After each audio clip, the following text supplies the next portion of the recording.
오늘부터 하나님이 부르신 자에게 역사하는 회심에 대해 증거하도록 하겠습니다.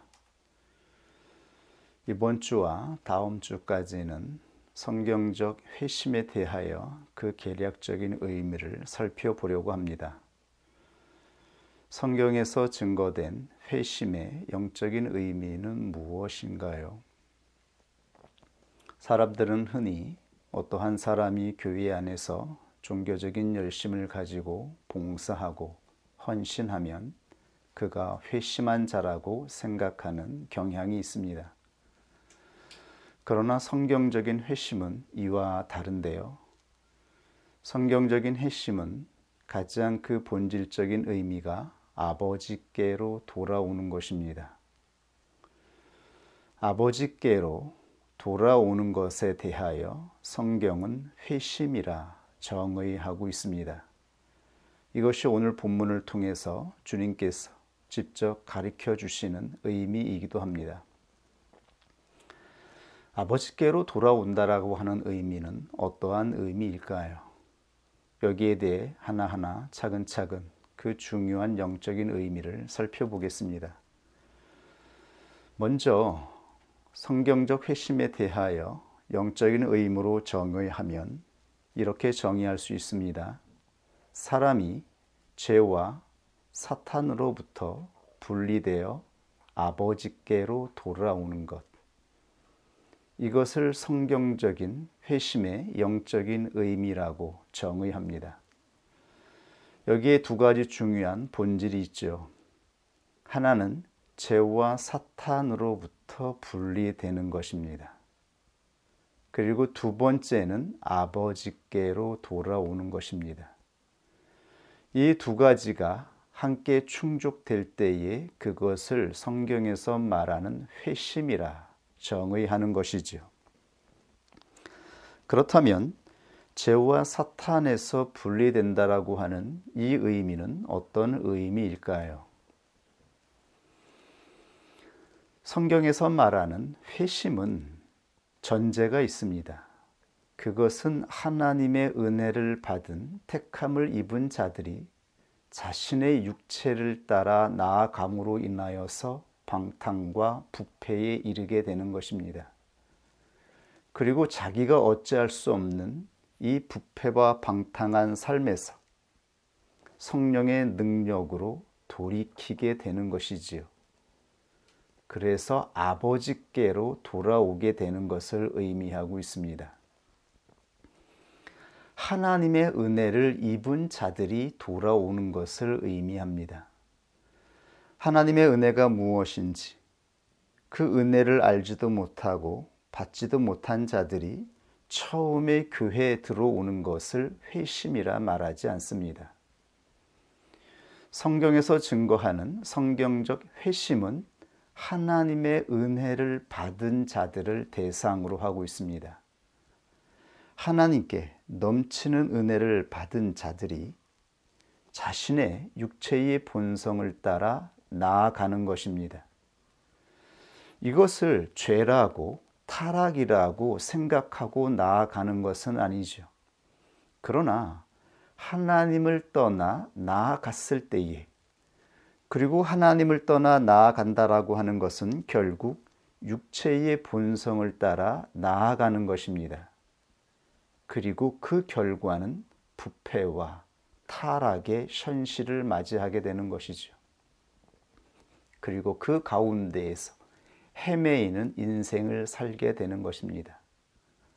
바로 거기서 하나님의 부르심으로 말미암아 예수 그리스도와 성령의 능력으로, 즉 복음 소명으로 돌아오게 되는 것, 이것을 성경에서 말하는 회심이라고 정의하는 것입니다. 그런데 여기서 우리는 그 사람이 절망과 타락의 상태에 빠졌을 때에 그 주체가 자아라고 하는 것을 분명히 인정하고 있어야 합니다. 그가 죄된 가운데에 타락과 방탕에 놓인 것은 그 주체가 바로 자기 자신에게 있습니다. 이것을 분명하게 인식해야 하는 것이죠. 우리 자신의 선택과 무관하게 사람이 부패와 타락 가운데 놓이게 되는 것이 아닙니다. 하나님이 그렇게 만든 것은 더더욱 아니고요. 그렇다고 해서 사탄이 우리를 타락 가운데 놓이게 만든 것도 아닙니다. 하나님을 떠난 주체는 바로 우리의 우리 자신에게 있는 것입니다. 사람이 자기 자신의 본성을 따라 자기의 의지로 길을 걸어간 것입니다. 그래서 타락하게 되고 방탕하게 된 것입니다.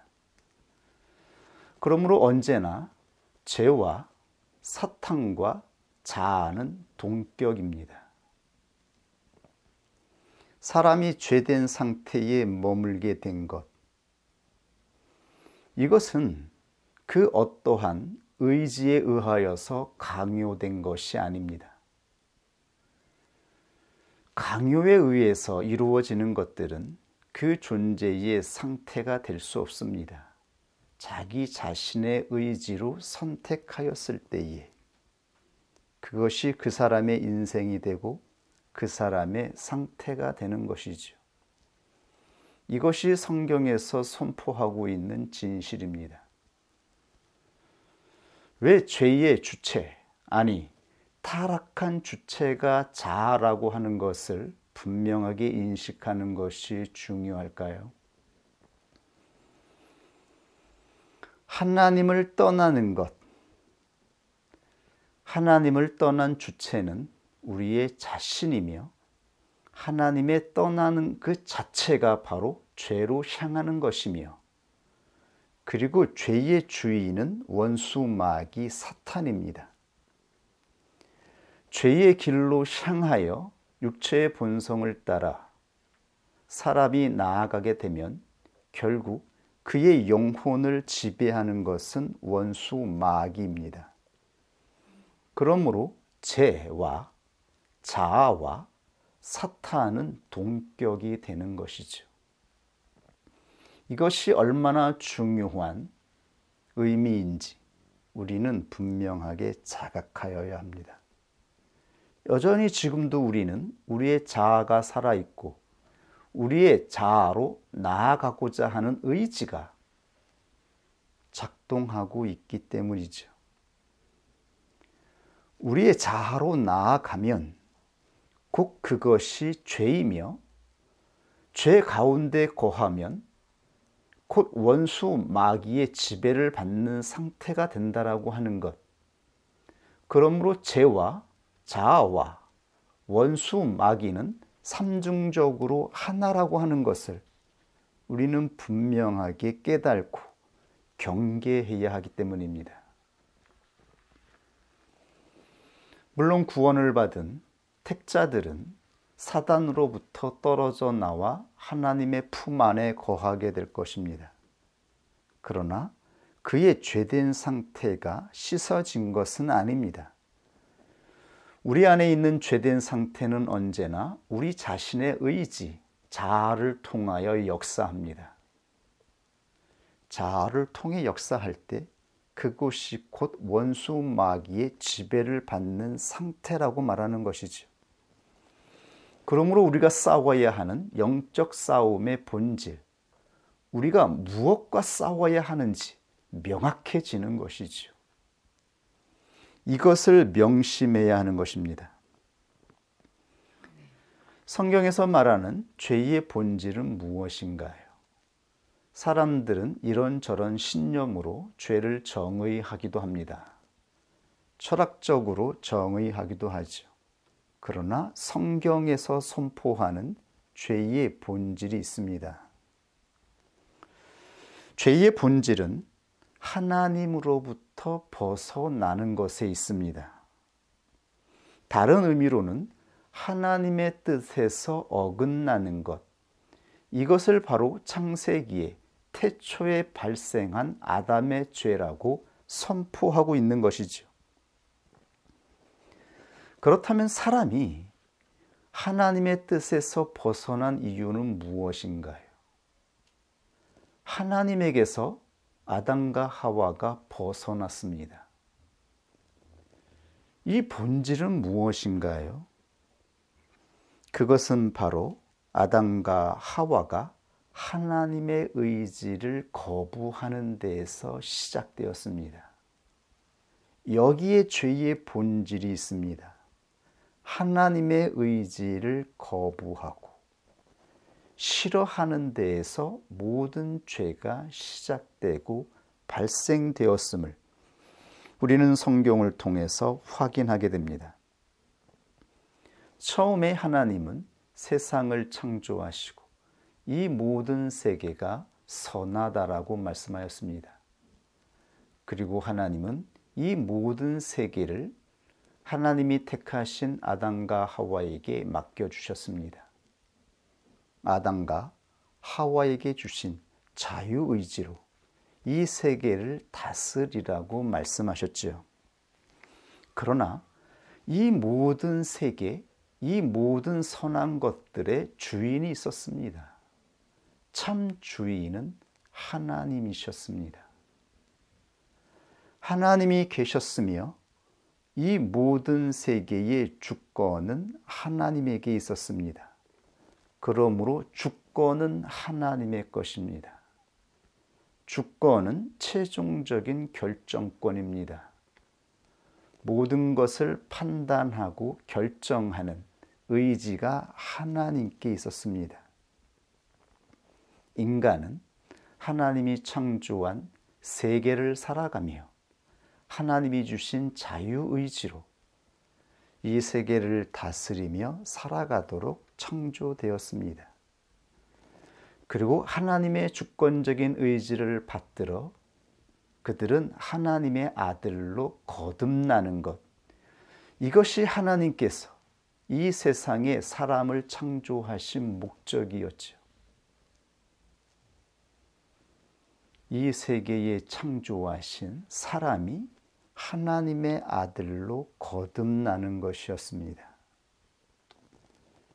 하나님이 계시다라고 하는 것, 그리고 이 모든 세계의 주권은 하나님께 있다라고 하는 것을 기꺼이 받아들이고 자기의 의지로 하나님의 뜻을 받들어 나아가는 아들로 거듭나기를 원하셨던 것이죠. 이것이 우리를 향하신 창조의 목적이기도 합니다. 우리를 부르신 하나님의 진정한 목적인 것이죠.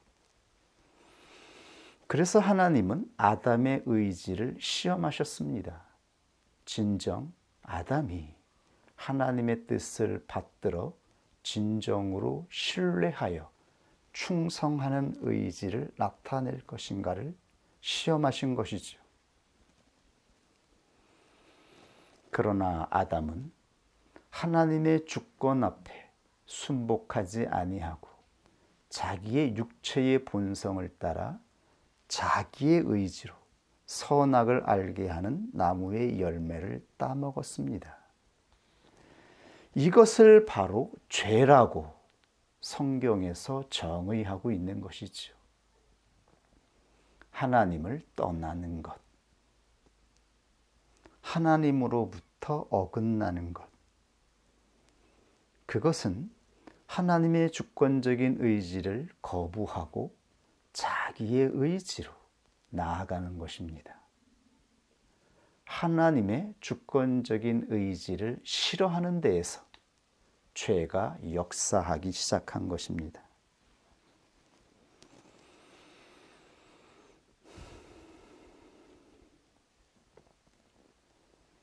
이것이 바로 우리의 의지의 본성입니다. 사람의 의지는 타인의 의지를 싫어하는 상태가 되었습니다. 하물며 하나님의 의지조차 거부하는 인간의 상태. 그러한 인간이 타인의 의지를 좋아하겠는지요? 내 자신의 의지대로 살고 싶은 것. 내 의지대로 나아가고자 하는 것, 즉 인생은 내 것이라고 하는 것이죠. 모든 사람들이 주장하고 외치는 것이 무엇입니까? 내 인생은 나의 것이라고 말하는 것이죠. 그러나 성경은 이것을 부인합니다. 인생은 우리의 것이 아니라 하나님의 것입니다. 우리를 창조하시고 이 세계를 선물로 주신 이가 있습니다. 이것을 받아들일 때 우리는 하나님의 주권을 받아들이는 것입니다. 그러므로 영적인 싸움의 본질은 주권 싸움입니다. 태초에 이 주권 싸움이 발생한 것입니다.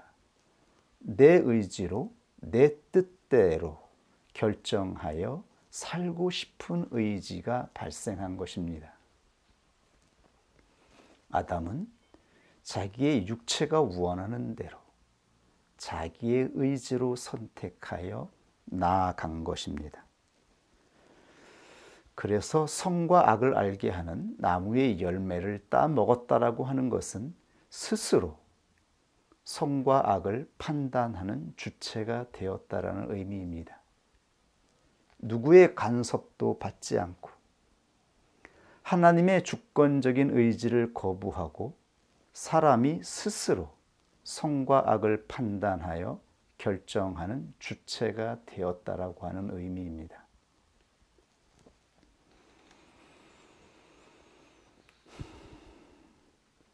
그러나 사람은 왕이 아닙니다.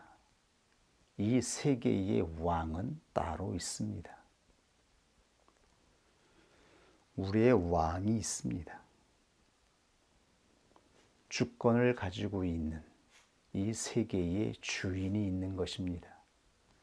이것을 아는 자들이 하나님의 아들들인 것이죠. 이렇게 하나님으로부터 떨어진 것입니다. 하나님으로부터 떨어졌다라고 하는 것은 하나님의 의지를 거부하고 하나님의 은혜 가운데 살던 택자들이 자기 의지를 따라서 나아갔다라고 하는 의미입니다. 그러므로 회심은 예수 그리스도와 성령의 능력으로 죄와 사탄으로부터 벗어나서 다시 하나님께로 돌아오는 것입니다.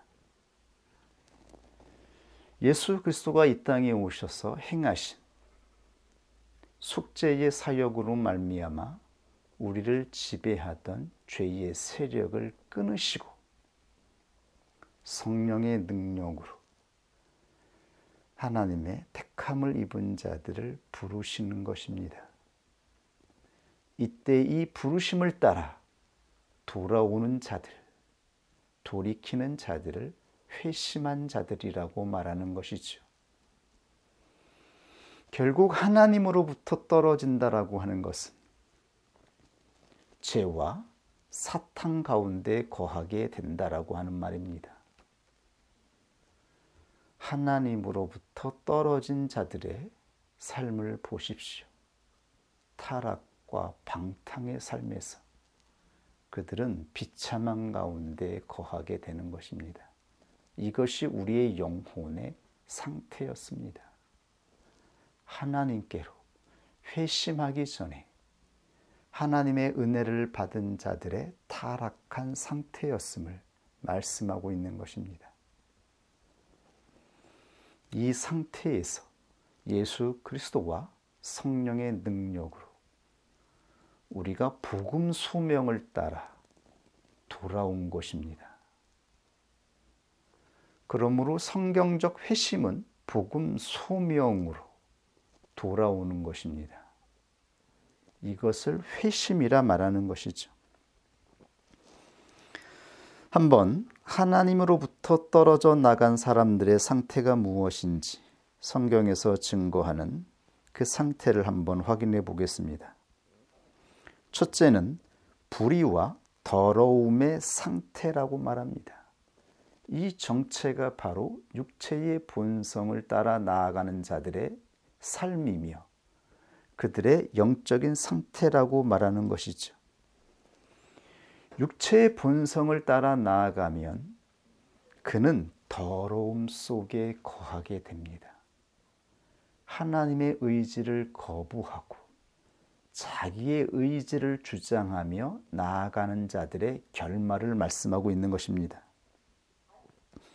그러므로 로마서 1장 18절에 이렇게 증거되어 있습니다. 하나님의 진노가 불의로 진리를 막는 사람들의 모든 경건치 않음과 불의에 대하여 하늘로 쫓아나나니. 이 불의가 바로 부정한 상태, 더러운 상태입니다. 이 불의는 곧 경건치 않음, 하나님이 없음의 상태입니다. 하나님을 떠난 자들의 상태는 곧 더러움이며 불의라고 선포하고 있는 것이죠. 그리고 둘째는 이들의 상태가 우상 숭배의 상태로 나타남을 증거하고 있습니다. 로마서 1장 21절 이하에 계속해서 증거되어 있습니다. 하나님을 알되 하나님으로 영화롭게도 아니하며 감사치도 아니하고 오히려 그 생각이 허망하여지며 미련한 마음이 어두워졌나니 스스로 지혜 있다 하나 우둔하게 되어 썩어지지 아니하는 하나님의 영광을 썩어질 사랑과 금수와 버러지 형상의 우상으로 바꾸었느니라. 하나님의 영광은 하나님의 거룩한 속성으로만 나타납니다. 하나님의 거룩한 속성, 의로운 속성으로 나타나는 것이죠. 그런데 하나님을 떠난 자들은 하나님의 속성을 느낄 수 없기에 대신 보이는 우상을 섬기게 된 것이죠. 더러운 금수와 짐승의 모양으로 만들어서 그것이 하나님의 뜻이다, 신앙이다 말하며 열심을 내는 것이죠. 사람의 의지로 열심을 낼 때에 그 나타나는 현상과 열매를 보십시오. 싸움과 다툼과 수치와 부끄러움만 남게 되는 것이죠. 셋째는 하나님을 싫어하는 상태가 되었다라고 말합니다. 이것이 바로 본질인 것이죠. 말하자면 사람이 공개적으로 하나님을 싫어하는 의지를 나타내게 된다라고 말하는 것입니다. 요한복음 1장 28절에 사도는 이렇게 증거하였습니다. 또한 저희가 마음에 하나님 두기를 싫어하며 하나님께서 저희를 그 상실한 마음대로 내어버려 두사 합당치 못한 일을 하게 하셨으니. 하나님을 싫어하는 태도를 노골적으로 나타내는 것이죠. 그리고 하나님을 떠나 자기가 원하는 육체의 욕망으로, 이 육체의 욕망이라는 말은 육체의 원함이라는 의미입니다. 육체가 원하는 것, 자기가 원하는 것입니다. 이것을 처음에는 죄라고 감각하지 않는 것이죠. 괜찮다라고 생각하는 것이죠. 그러나 이 원함으로 나아갔을 때에 그 결국은 타락과 부패와 더러움입니다. 고통과 수치스러운 인생으로 그 속에 빠지게 되는 것이죠. 지금 이 회심의 대상은 하나님의 은혜를 입은 자들을 향한 말씀입니다. 처음에 하나님의 은혜를 입었던 자들이 하나님을 떠나갔을 때에 그들이 맞이하게 되어지는 현실의 상태를 말하고 있는 것입니다. 그런데 여기서 이 죄를 선택한 주체는 바로 자아라고 하는 것을 우리는 명심하고 인정해야 합니다. 사탄이 억지로 강요한 것이 아닙니다. 누구도 우리의 인생을 억지로 강요하지 않습니다. 사람이 스스로 선택한 것입니다. 그것도 자기가 원하는 것으로 선택한 것입니다. 억지로 나아간 것에 대하여 하나님은 심판하지 않습니다. 우리 자신이 선택하여 스스로 좋아서 나아간 인생이라고 말씀하고 있는 것이죠. 그렇다면 원수 마귀는 무엇인가요? 원수 마귀 또한 인격의 영입니다. 인격을 가지고 있습니다. 에덴 동산에서 아담을 유혹했던 뱀의 지혜를 보십시오. 뱀은 강요하지 않습니다. 억압하지 않습니다. 인격적으로 스스로 선택하게 만드는 것이죠. 그래야 그것이 그 자신의 책임이 되기 때문이죠. 각자 자기의 인생은 자기에게 있는 것입니다. 자기가 선택한 길을 걸어가게 되는 것이죠. 사탄은 결코 강요로 한 사람을 죄로 향하게 만들지 않습니다. 사탄은 죄를 통해 역사하며 죄를 선택하는 영혼을 지배하는 것입니다.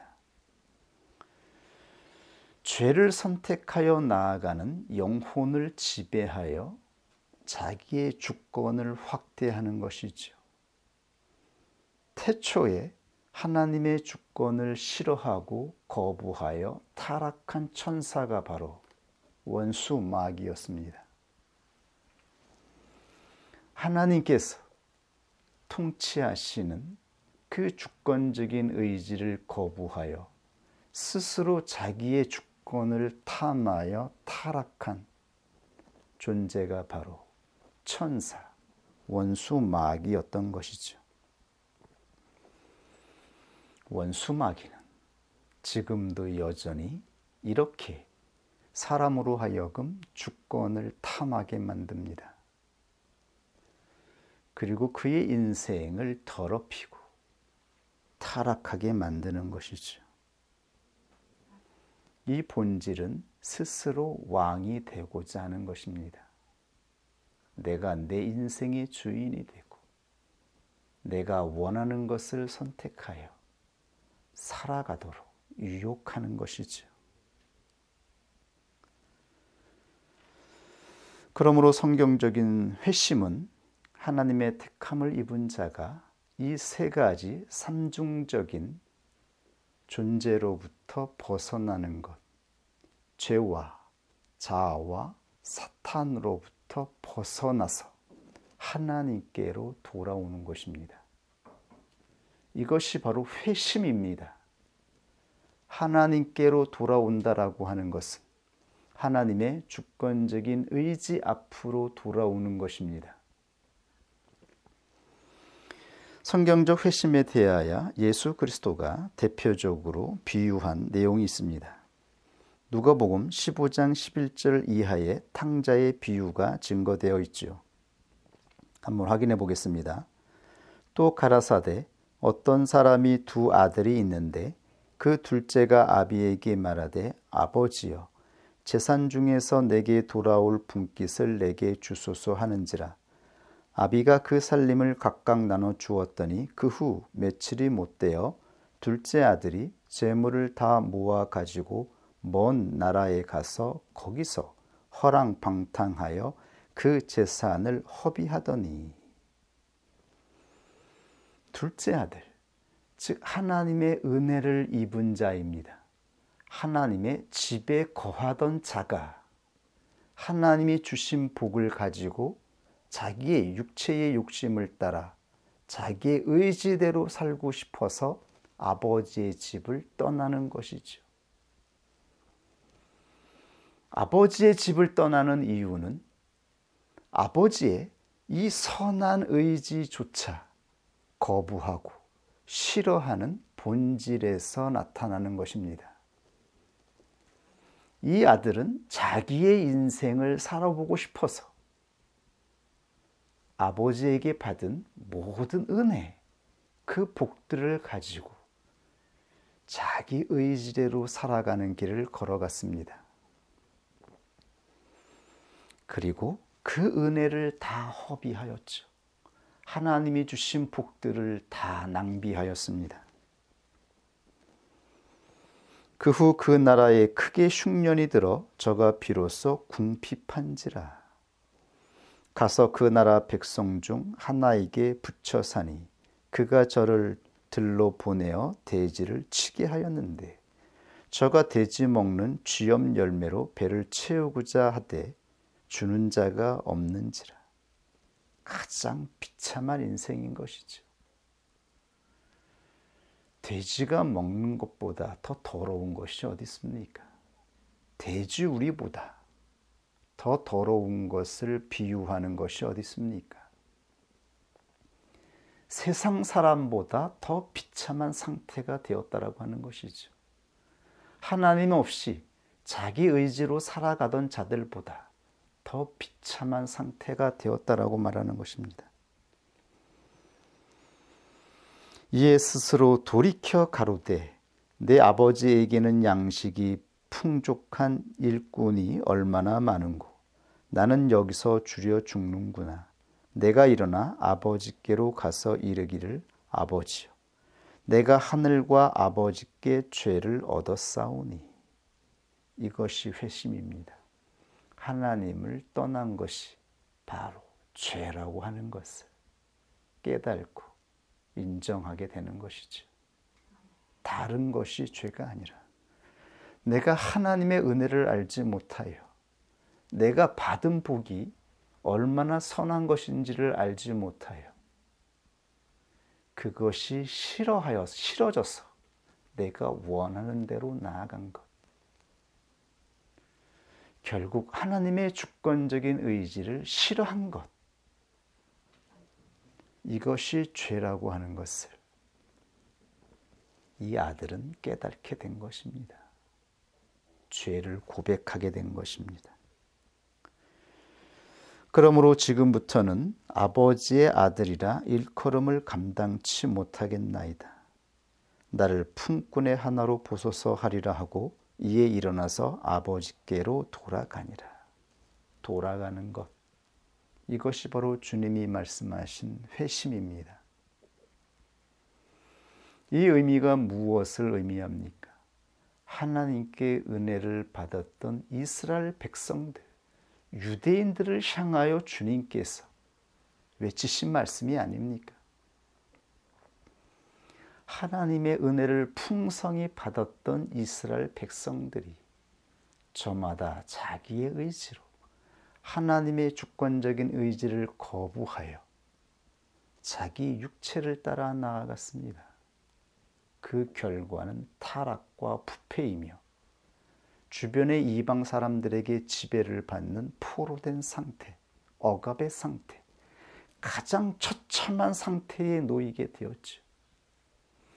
가장 안전하고 가장 선하시고 이 모든 세상의 주인이신 하나님께서 이들을 불러주시고 하나님의 백성이라 칭하여 주었음에도 불구하고 이들은 자기의 욕심을 따라 자기의 의지로 우상을 만들고 수많은 미신적인 행위들로 하나님의 거룩한 이름을 더럽혔습니다. 이들에게 돌아오라 말씀하고 있는 것이죠. 하나님께서 이 땅에 보내신 예수 그리스도를 통하여 성령의 능력이 역사할 때에 그 능력을 힘입어 돌아오라고 말씀하고 있는 것입니다. 주님이 증거하신 복음 소명, 하나님 나라로 초대하는 이 초대를 듣고 돌아오는 자들, 이들을 향하여 말씀하고 있습니다. 이것을 바로 회심이다 말하고 있는 것이죠. 처음에 교회에 들어와서 우리가 하나님의 은혜를 받았던 때를 생각해 보십시오. 우리는 그 하나님이 주시는 은혜가 무엇인지, 복이 무엇인지 알지 못하고 그 안에서 얼마나 기쁜 상과 안전한 상과 복된 삶을 누렸는지요. 그 복이 이 세상에서 주어질 수 없는 놀라운 하나님에게서 나오는 참된 복임을 알지 못하고 육체를 따라 나아갔던 것입니다. 육체의 우원함을 따라 자기가 원하는 것을 따라 나아갔을 때 그 결과는 무엇입니까? 아버지를 떠나 아버지의 집을 떠나 방탕하며 방황하는 상태가 된 것이죠. 그리고 하나님은 하나님의 성령을 통하여 부르시는 것입니다. 돌아오게 하시는 것이죠. 이렇게 돌아오는 자들을 향하여 회심한 자라고 말하는 것입니다. 하나님을 떠난 것이 죄였구나. 하나님의 주권적인 의지 안에 있었던 우리의 삶이 가장 복된 삶이었구나. 하나님이 선이구나. 하나님이 창조한 세계, 하나님의 의지가 얼마나 거룩하며 인격적인지를 깨달아 하나님의 의지로 돌아와서 그 앞에 기꺼이 부복하는 자들, 이들이 바로 아들의 의지를 가진 자들, 성령으로 말미암아 거듭나서 하나님의 아들이 되었다라는 것입니다. 그러므로 모든 교회에는 충성하여 하나님 앞에 온전히 순종하여 하나님의 영광스러운 주권적인 의지에 참여하는 자가 되는 것, 이것이 하나님이 우리에게 주신 영광의 삶이라고 증거되어 있는 것이지요. 이것이 성경적 회심의 특징입니다. 성경적 회심은 하나님의 은혜를 입은 자들이 자기 의지를 따라 본성을 따라 육체로 살아가다가 자신의 죄를 뉘우치고 돌아오는 것입니다. 그때 아버지는 기꺼이 기쁨으로 아들을 영접할 것입니다. 아직도 상거가 먼데 아버지가 저를 보고 측은히 여겨 달려가 목을 안고 입을 맞추니 아들이 가로되 아버지야, 내가 하늘과 아버지께 죄를 얻었사오니 지금부터는 아버지의 아들이라. 일컬음을 감당치 못하겠나이다 하나 아버지는 종들에게 이르되 제일 좋은 옷을 내어다가 입히고 손에 가락지를 끼우고 발에 신을 신기라. 그리고 살찐 송아지를 끌어다가 잡으라. 우리가 먹고 즐기자. 이 내 아들은 죽었다가 다시 살아났으며 내가 잃었다가 다시 얻었노라 하니 저희가 즐거워하더라. 우리는 이 은혜를 입은 자가 되었습니다. 그러므로 우리가 살아가는 이 인생의 사명은 무엇입니까? 복음을 전하는 것입니다.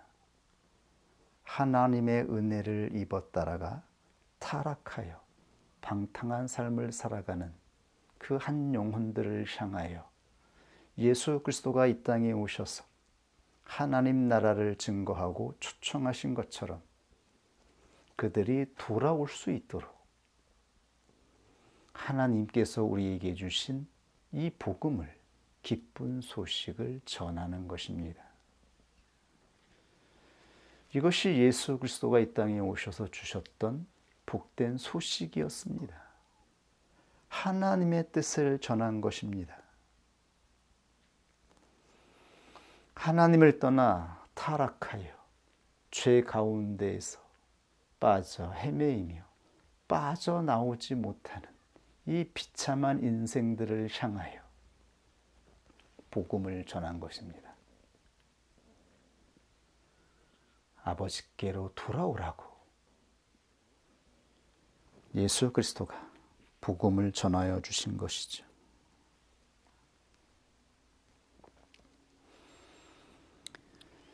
여기서 예수님이 하신 비유를 현재 시대에 적용하면 어떻게 적용할 수 있을까요? 방탕한 삶에서 돌아온 자들은 누구이며 이 방탕한 자는 누구를 의미하고 있는 것인가요? 교회를 통해 충분히 은혜를 경험한 자들. 교회 안에 들어와서, 교회는 즉 아버지의 집을 비유합니다. 이 아버지의 집에서 성부 하나님이 주시는 복된 은혜를 경험한 자들. 그러나 이 아버지의 뜻을 알지 못하여 자기의 의지로 육체의 본성을 따라 아버지를 떠난 자들. 은혜의 교회를 떠난 자들을 향하여 말씀하고 있는 것이죠. 그리고 다시 하나님의 집으로 돌아오는 것. 아버지의 재산을 다 받았음에도 불구하고 거기에 만족하지 못하고 자기의 욕심을 가지고 먼 나라로 떠나간 아들들이 있습니다. 어리석은 모습을 보여주고 있는 것이죠. 우리가 이렇게 하나님께서 주셨던 은혜 안에서 떠나서 방탕한 삶을 살다가 돌아오게 되었다라고 말씀하고 있는 것입니다. 결론으로 한번 정리해 볼까요? 그렇다면 아버지의 집으로 돌이키는 회심의 특징은 무엇일까요? 첫째는 자기가 아버지의 집을 떠나 길을 잃은 것과 파멸의 상태에 놓이게 되었다라는 것을 자각하게 된 것입니다. 그리고 자기의 무가치함, 자기의 비참함을 느끼고 가장 낮은 상태로 부복하게 되는 것이죠. 그리고 아버지의 집으로 돌아오는 것입니다. 이 상태는 바로 이제 하나님의 의지, 하나님의 주권적인 의지를 받을 수 있는 상태를 의미합니다. 이제 자기 의지, 자기 주장을 굽히고 하나님의 주권적인 의지 앞에 순종할 수 있는 상태가 되어 돌아오는 것.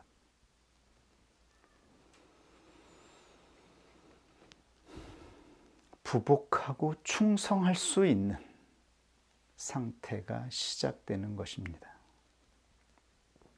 이렇게 돌아온 자에게 아버지는 값없이 무한한 자비로 그에게 주셨던 은혜를 다시 부어주십니다. 이것이 하나님의 자비였습니다. 하나님은 언제나 하나님의 은혜를 모두 잃어버리고 가장 처참한 가운데에서 가난한 상태에 있었던 우리에게 다시 넘치는 은혜를 부어주셨습니다. 하나님은 언제나 돌아올 때에 넘치는 은혜를 부어주시고 모든 자격들을 회복시켜 주셨죠. 다시 하나님의 아들이라, 하나님의 자녀라 칭하여 주셨던 것입니다. 사람은 이렇게 저마다 자기 의지를 따라 나아가고자 하는 경향이 있습니다. 이것이 바로 타락한 인간의 상태가 되었다라고 말하는 것입니다. 이미 죄의 노예 상태가 되었다라고 말하는 것입니다.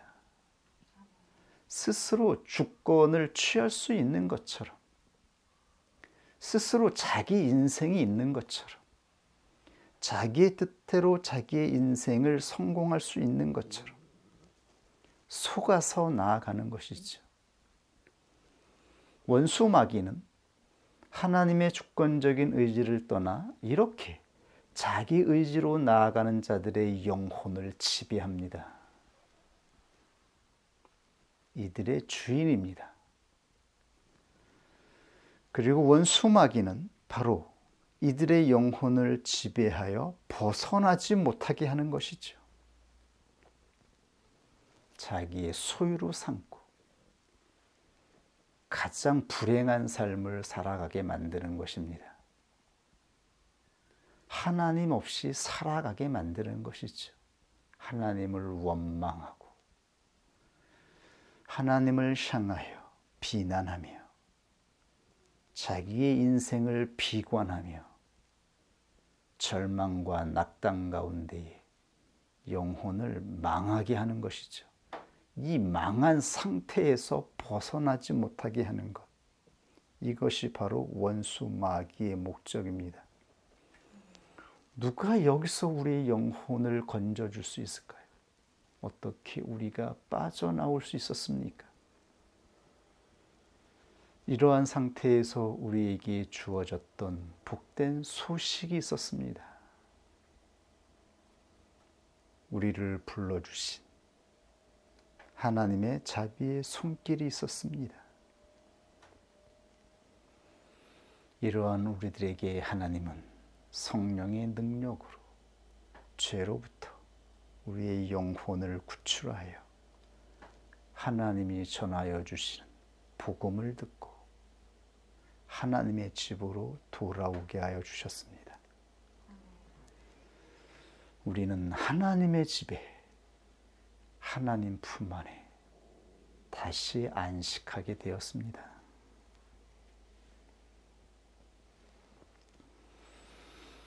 성경에 증거된 대표적인 예가 있습니다. 구약의 회심에 대하여 증거된 대표적인 예는 아브라함과 야곱을 들 수가 있습니다. 오늘은 야곱에 대해서 잠깐 확인해 볼까요? 창세기 28장 10절 이하에 이렇게 증거되어 있습니다. 야곱이 부엘사바에서 떠나 하란으로 향하여 가더니 한 곳에 이르러는 해가 진지라. 거기서 유숙하려고 그곳에 한 돌을 취하여 베개하고 거기 누워 자더니 꿈에 본즉 사닥다리가 땅 위에 섰는데 그 꼭대기가 하늘에 닿았고 또 본즉 하나님의 사자가 그 위에서 오르락 내리락하고 또 본즉 여호와께서 그 위에 서서 가라사대 나는 여호와니 너의 조부 아브라함의 하나님이요 이삭의 하나님이라. 너 누운 땅을 내가 너와 내 자손에게 주리니 내 자손이 땅의 티끌같이 되어서 동서남북에 편만할지며 땅의 모든 족속이 너와 내 자손을 인하여 복을 얻으리라. 내가 너와 함께 있어 내가 어디로 가든지 너를 지키며 너를 이끌어 이 땅으로 돌아오게 할지라. 돌아오게 하겠다. 시브리어로 슈브. 이것이 바로 구약에 증거된 성경적 회심입니다. 그런데 놀랍게도 야곱의 부르심을 통해서 우리에게 놀라운 하나님의 주권적인 의지를 보여주고 있죠. 돌아오게 하는 것. 회심의 그 깊은 본질에는 하나님의 주권적인 의지가 있음을 보여주고 있습니다. 명령하고 있습니다. 타인을 향한 의지는 주권적인 의지입니다. 하나님은 76년 동안 이삭의 품 안에 하나님의 집에서 은혜를 받고 있었던 야곱이 자기의 육체의 욕심을 따라 자기 의지를 따라 역사하였을 때에 그는 아버지의 집을 떠나야 하는 비참한 상태가 되었습니다. 그는 삼촌 라반의 집에서 20년 동안 비참한 삶을 살게 될 것입니다. 그는 이제 아들이 아니라 노예가 되어 삭군이 되어 인생을 살아가야 할 것입니다. 이것이 아버지의 집을 떠나는 야곱의 인생이었습니다. 그는 아버지의 집에서 받은 은혜가 무엇인지 알지 못했지요. 그에게 주어진 그 평안과 안락한 삶이 누구로부터 주어지는지를 깨달지 못하고 있었습니다. 만족하지 못했죠. 그래서 자기 의지로 욕심을 내어 역동하였을 때에 형 에서와 원수지간이 되고 가정은 파괴되고 야곱은 아버지의 집에서 떠나게 된 것이죠. 이때 하나님이 야곱에게 나타나셔서 말씀하십니다. 너를 돌아오게 하겠다. 하나님의 주권적인 의지가 선포됩니다. 이것이 하나님의 주권적인 의지입니다. 하나님은 20년을 기다리십니다. 하나님은 야곱이 깨달을 수 있도록 스스로 그가 하나님의 주권적인 의지에 부복하여 신뢰로 순종할 수 있도록 20년을 기다려서 그를 조명하시고 알게 하셔서 그 비참한 삶에서 돌아오게 하십니다. 이것을 하나님의 주권적인 의지라 하는 것이죠. 그러므로 회심의 본질은 아버지에게로, 다른 말로는 아버지의 집으로 돌아오는 것입니다. 태초의 아버지의 집은 에덴 동산에 있었지요.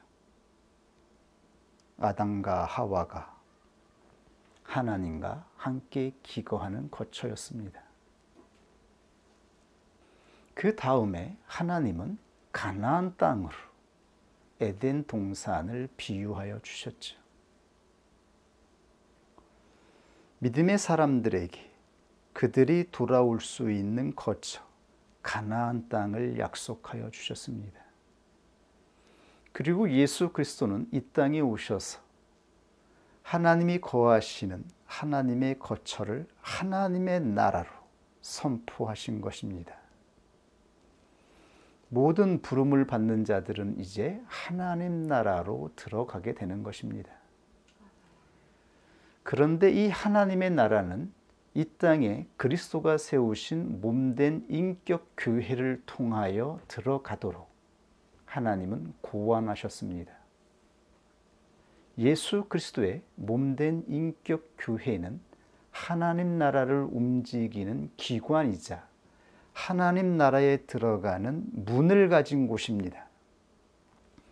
누구든지 예수 그리스도의 몸된 인격 교회를 통하지 않고서는 하나님 나라에 들어갈 수 없습니다. 예수 그리스도의 인격 교회 안에 하나님 나라에 들어가는 문이 창조된 것입니다. 이 말은 누구든지 은혜를 받았다 하며 하나님을 아는 것처럼 말하며 홀로 스스로 자기 마음대로 살아가는 방식을 통해서는 하나님 나라에 들어갈 수 없다라고 하는 것입니다. 예수 그리스도의 인격교회는 하나님의 주권적인 의지로 통치되는 곳입니다. 이것이 바로 하나님 나라입니다. 하나님의 주권이 행사되는 곳, 하나님의 주권적인 의지가 실행되는 곳, 이것을 하나님의 나라라고 하죠.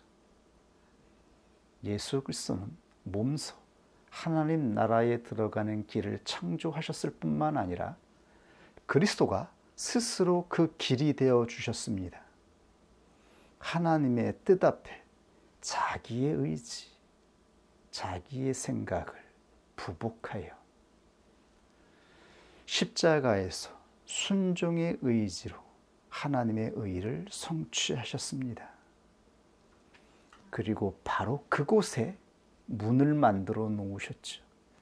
그 십자가를 통하지 않고서는 그 누구도 하나님 나라에 들어갈 수 없습니다. 십자가가 하늘로 올라가는 사닥다리인 것입니다. 야곱에게 나타났던 사닥다리가 예수 그리스도가 하나님의 의를 나타내신 십자가로 성취된 것입니다. 이렇게 이 세상은 하나님의 주권적인 의지로 통치되고 있습니다. 하나님의 주권적인 의지와 인간의 책임은 양립할 수 없다라고 말하는 펠라기우스주의자들과 아르미니우스주의자들에게 말합니다. 하나님께서 원하시는 인간의 책임 있는 의지는 하나님의 주권적인 의지를 거부하는 것이 아니라 하나님의 주권적인 의지 앞에 온전한 신뢰로 충성으로 부복하여 하나님의 뜻에 참여하는 것입니다. 이것을 바로 성경에는 아들의 의지다, 예수 그리스도가 나타내신 진정한 아들의 의지라고 선포하고 있는 것입니다. 예수 그리스도가 전하신 복음으로 소명을 받았습니까?